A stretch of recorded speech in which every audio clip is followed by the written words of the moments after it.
जय हिंद दोस्तों, मैं प्रदीप पाल स्वागत करता हूं आप सभी का आपके पसंदीदा यूट्यूब चैनल 50-50 अथर्व। आज हम लोग पढ़ने वाले क्लास 10 एनसीईआरटी प्रश्नावली 3.3। इस प्रश्नावली 3.3 का हम लोग पहला क्वेश्चन विलोपन विधि से किए थे और प्रश्न नंबर 2 का जो पहला पार्ट है उसको भी हम लोग विलोपन विधि से किए थे समीकरण बना के। प्रश्न नंबर 3 का जो दूसरा पार्ट है इसमें भी समीकरण ही बनाना है। इसके पहले मैं एक आपको इंपॉर्टेंट सूचना दे दूं, हम इस समय क्लास 10th और क्लास 9th मैथ का वीडियो अपलोड कर रहे हैं यूट्यूब पे। तो जो क्लास 10th का वीडियो अपलोड होता है शाम 7 बजे होता है और सुबह 8 बजे क्लास 9th का वीडियो अपलोड करते हैं मैथ का। तो अगर आप चैनल को सब्सक्राइब किए होंगे तो उस समय तक आपको नोटिफिकेशन पहुंच जाता है। हम प्रश्न नंबर 3 के दूसरे पार्ट की बात करते हैं। है क्या? 5 वर्ष पूर्व नूरी की आयु सोनू की आयु की 3 गुनी थी। ठीक, सोनू और नूरी ये दो लोग हैं, दो लोगों में बात हो रही है। तो क्या बोल रहा? 5 वर्ष पूर्व नूरी की आयु सोनू की आयु की 3 गुनी थी। फिर क्या बोल रहा? 10 वर्ष पश्चात नूरी की आयु सोनू की आयु की 2 गुनी हो जाएगी। नूरी और सोनू की आयु कितनी थी ये बताना है। तो इसके लिए आपको पहले एक क्वेश्चन मैं करवा चुका हूँ प्रश्नावली 3.2 में।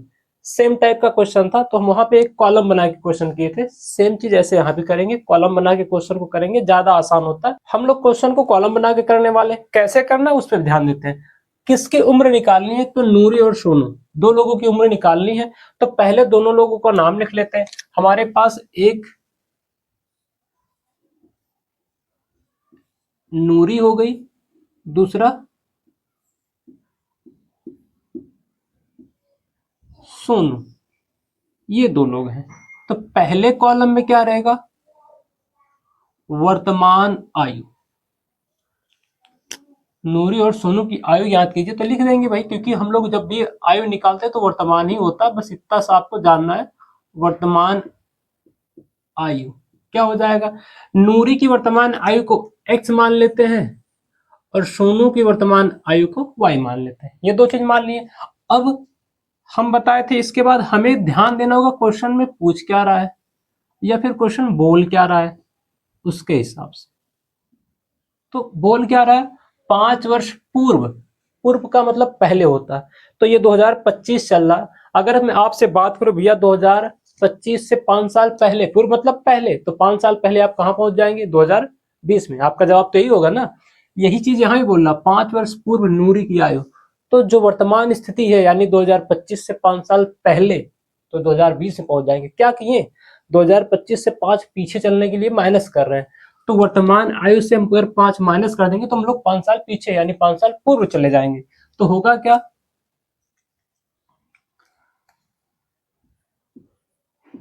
5 वर्ष पूर्व। 5 वर्ष पूर्व क्या होगा? जो नूरी की आयु थी वो क्या हो जाएगा? 5 माइनस हो जाएगा। सोनू की आयु में भी 5 माइनस हो जाएगा क्योंकि 5 घट जाएगा। अभी देखिए हम लोग ये चीज समझे। अब क्या बोल रहा? 5 वर्ष पूर्व नूरी की आयु सोनू की आयु की 3 गुनी थी। ये हमारी नूरी की आयु हो गया। तो नूरी की जो आयु है वो सोनू की आयु की कितनी है? 3 गुनी। सोनू की आयु की 3 गुनी, तो 3 से गुणा हो गया। यहां से पहला समीकरण बनाना है, बनाते हैं। आएगा क्या? तो ये जो नूरी की आयु है क्या है? x minus 5 equal to y minus 5। Noori की आयु सोनू की आयु की 3 गुनी थी तो हो जाएगा x माइनस 5। 3 का मल्टीप्लाई करेंगे तो 3y हो जाएगा, माइनस 5 15 x। y को साइड कर देंगे तो -3y हो जाएगा और -15 इसको ले जाएंगे लेफ्ट साइड से राइट साइड तो ये हो जाएगा प्लस में x minus 3y equal to हो जाएगा -10। ये पहला समीकरण आ गया। कैसे? पहली स्थिति से पहला समीकरण बना। दूसरी स्थिति क्या बोल रहा? 10 वर्ष पश्चात नूरी की आयु सोनू की आयु की 2 गुनी हो जाएगी। अब दूसरा कॉलम बनेगा इसी में, तो ये ध्यान रखना। कॉलम क्या बनेगा अब की बार? 10 वर्ष पश्चात का। तो 10 वर्ष पश्चात का मतलब क्या है? आज से 10 साल बाद। तो 2025 से 10 साल बाद, पश्चात का मतलब बाद होता है। 2025 से 10 साल बाद अगर आपसे पूछा जाएगा तो 2035, 10 जोड़ के आगे बढ़ जाएंगे। वही कर रहा हूं। जो वर्तमान स्थिति है उसमें 10 जोड़ना है। तो 10 वर्ष पश्चात क्या हो जाएगा? x plus 10। और सोनू की आयु क्या हो जाएगा? y plus 10। क्या हो जा रहा है, नूरी की आयु 10 साल बाद क्या हो जा रहा है, x प्लस 10, सोनू की आयु y प्लस 10 का 2 गुना, सोनू की आयु की 2 गुनी हो जाएगी। तो होगा क्या, नूरी की आयु सोनू की आयु की 2 गुनी हो जाएगी। यहां से हमारा दूसरा समीकरण बनेगा क्या, x plus 10 equal to Sonu की आयु क्या है 2y प्लस 10, ये हो गया। अगर इसको हम सॉल्व करेंगे तो क्या आएगा, x प्लस 10, 2 से मल्टीप्लाई करेंगे 2y और 2 से मल्टीप्लाई करेंगे 20 हो जाएगा। y को x की तरफ कर लेते तो y प्लस में था, माइनस हो जाएगा 20, 10 को राइट साइड भेजेंगे तो माइनस 10 हो जाएगा, x minus 2y equal two plus का 10 आ गया। समीकरण 2 आ गया, समीकरण 1 समीकरण 2। अब इन दोनों को हमें विलोपन विधि से सॉल्व करना, यानी x और y का मान निकालना।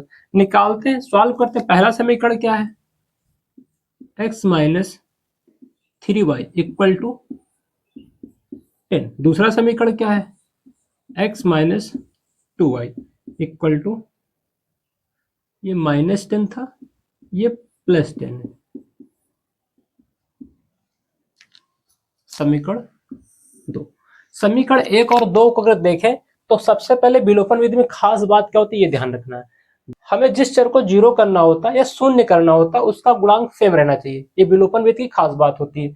देख क्या पा रहे हैं, यहाँ एक का गुणांक 1 है, यहाँ भी एक का गुणांक 1 है, लेकिन y की बात करें तो यहाँ 3 है, इसमें 2 आ रहा है। तो 3 और 2 गुणांक तो सेम नहीं है, लेकिन इसमें गुणांक x का सेम चल रहा है ना, तो x को जीरो करना आसान है। अब क्या देख पा रहे हैं, ये दोनों प्लस में है, तो अगर किसी एक को माइनस कर दे, भाई ये प्लस में है, ये भी प्लस में है, अगर एक को माइनस कर दे तो प्लस माइनस जीरो हो जाएगा।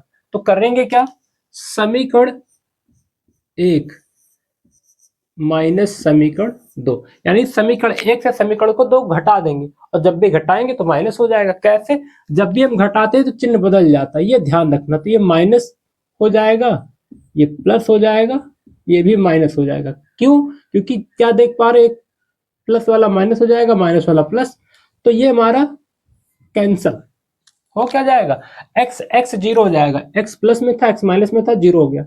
यहाँ क्या देख पा रहे, माइनस 3y, अब प्लस 2y हो गया, माइनस 3y प्लस 2y हो गया, तो आएगा क्या, माइनस y। और ये माइनस टेन 2 बार था ना, यहाँ भी माइनस 10 था, यहाँ भी माइनस 10, माइनस 20 आ गया। माइनस से माइनस अगर हम लोग प्लस कर दें तो y की वैल्यू कितना आ गई, 20। y था कौन, सोनू, सोनू की जो उम्र थी y था, तो सोनू की उम्र तो आ गई। अभी हमें नूरी की उम्र निकालनी, नूरी की आयु क्या है, तो वहां से हम क्या कर पा रहे हैं, y का मान किसी एक समीकरण में रखो, चाहे पहले में रखो चाहे दूसरे में, कोई दिक्कत नहीं, आराम से आंसर आ जाएगा। तो हम क्या कर रहे हैं, समीकरण 2 में लिख देते हैं इसको, y का मान समीकरण 2 में रखने पर, y का मान समीकरण 2 में रख रहे हैं, जहां पे y दिखेगा वहां क्या रखना है, 20, तो हो जाएगा x माइनस 2, y का मान है कितना 20 इक्वल टू 10, x 20 का 2 से गुणा करेंगे माइनस 40 हो जाएगा equal to 10, x equal to minus 40 जाएगा तो प्लस 40 हो जाएगा, आएगा कितना, x इक्वल टू 50। यानी जो सोनू की उम्र है वो 20 वर्ष है और जो नूरी की उम्र है वो 50 वर्ष है। ये आ गया। प्रश्न को करने का तरीका क्या था, ये ध्यान रखना है। हम लोग विलोपन विधि तो लगा लेंगे कि विलोपन विधि से क्वेश्चन कर डाले, पहला क्वेश्चन दूसरा क्वेश्चन कर डाले। मेन फोकस किसका करना है, समीकरण बनाने का। अगर समीकरण बनाने का तरीका आपका लग गया सही तो सब कुछ आप आराम से कर जाएंगे। फिर से एक बार समीकरण समझा देता हूँ कैसे क्या करना था। तो जिसकी उम्र पूछेगा, यहाँ पे नूरी और सोनू की उम्र पूछा था, इन दोनों का नाम लिख लेना पहले, फिर दोनों की वर्तमान आयु, एक को x मानना एक को y मानना, समीकरण यही होता है। तो एक को x माना गया नूरी की आयु को, और सोनू की आयु को y माना गया, ये हो गया। फिर क्या बोला, 5 वर्ष पूर्व, तो 5 वर्ष पूर्व देख क्या पा रहे हैं, x माइनस 5, क्यों, क्योंकि पहले की बात हो रहा है, तो x माइनस 5 हो गया। ऐसे सोनी की उम्र में क्या हो जाएगा, तो y माइनस 5, दोनों का आ गया। 5 वर्ष पूर्व नूरी की आयु सोनू की आयु की 3 गुनी थी, 3 से गुणा करवा के पहला समीकरण बना लिए।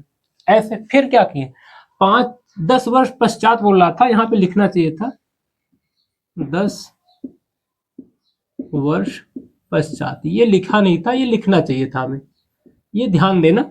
तो 10 वर्ष पश्चात क्या हो जाएगा, 10 साल बाद। तो क्या हो जाएगा, वर्तमान आयु से 10 साल बाद x + 10 हो जाएगा। फिर देख क्या पा रहे हैं, नूरी की आयु सोनू की आयु की दोगुनी थी, तो नूरी की आयु सोनू की आयु की दोगुनी, यहां से समीकरण 2 बन गया। दोनों समीकरण विलोपन विधि से हल कर लिया गया, ये हमारा आंसर था। यह वीडियो आपको कैसा लगा कमेंट कीजिएगा, वीडियो को लाइक करें, चैनल को सब्सक्राइब करें, वीडियो अपने दोस्तों से शेयर करो, जिससे उनका भी डाउट इसी प्रकार से अच्छे से क्लियर हो पाए। वीडियो को अंत तक देखने के लिए आपका धन्यवाद, थैंक यू।